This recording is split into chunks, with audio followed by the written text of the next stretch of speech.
RSS വേദിയിൽ വീണ്ടും കേരള സർവകലാശാല VC ഡോക്ടർ മോഹനൻ കുന്നുമ്മൽ വന്ദേ മാതരവുമായി ബന്ധപ്പെട്ട് വിവാദ പരാമർശം നടത്തി VC.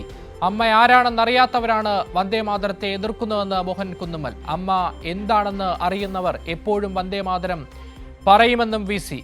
RSS തിരുവനന്തപുരത്ത് സംഘടിപ്പിച്ച സങ്കൽപ് 2026 യുവസംഗമം എന്ന പരിപാടിയിലാണ് മോഹൻ കുന്നുമ്മലിന്റെ വിവാദ പരാമർശം.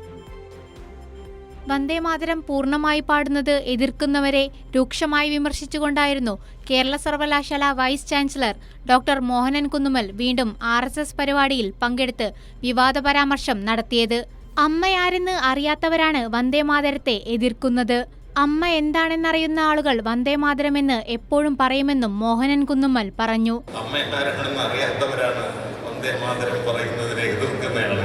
പക്ഷേ അമ്മ ആരാണെന്ന് അറിയുന്ന ആളുകൾ, അമ്മ എന്താണെന്ന് അറിയുന്ന ആളുകൾ വന്ദേ മാതരം എന്ന് തന്നെ എപ്പോഴും പറയും.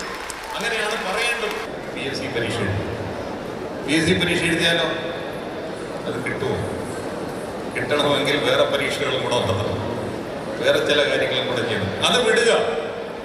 നമ്മൾ സ്വന്തമായിട്ടൊരു സ്ഥാപനം. ഭാരതീയനെ സംബന്ധിച്ചിടത്തോളം ഭാരതം അമ്മയാണെന്നും അതുകൊണ്ടാണ് നാം ഭാരതാംബ എന്ന് വിളിക്കുന്നതും വന്ദേമാതരം പാടുന്നതുമെന്നായിരുന്നു കുന്നുമ്മലിന്റെ വാദം. ആളുകൾ മാറിക്കൊണ്ടിരിക്കുകയാണെന്നും ആ മാറ്റം നമ്മുടെ നാട്ടിലും ഉണ്ടാകുമെന്നും കേരള സർവകലാശാല VCയുടെ പ്രത്യാശ കൂടി. പരിപാടി ഉദ്ഘാടനം ചെയ്ത VC വേദിയിലെ RSS ഭാരതാംബയ്ക്ക് മുന്നിലെ ദീപം കൊളുത്തുകയും ചെയ്തു. കൂടാതെ ചടങ്ങിൽ 150 വിദ്യാർത്ഥികളെ കൊണ്ട് വന്ദേമാതരം പൂർണ്ണമായും ആലപിച്ചു.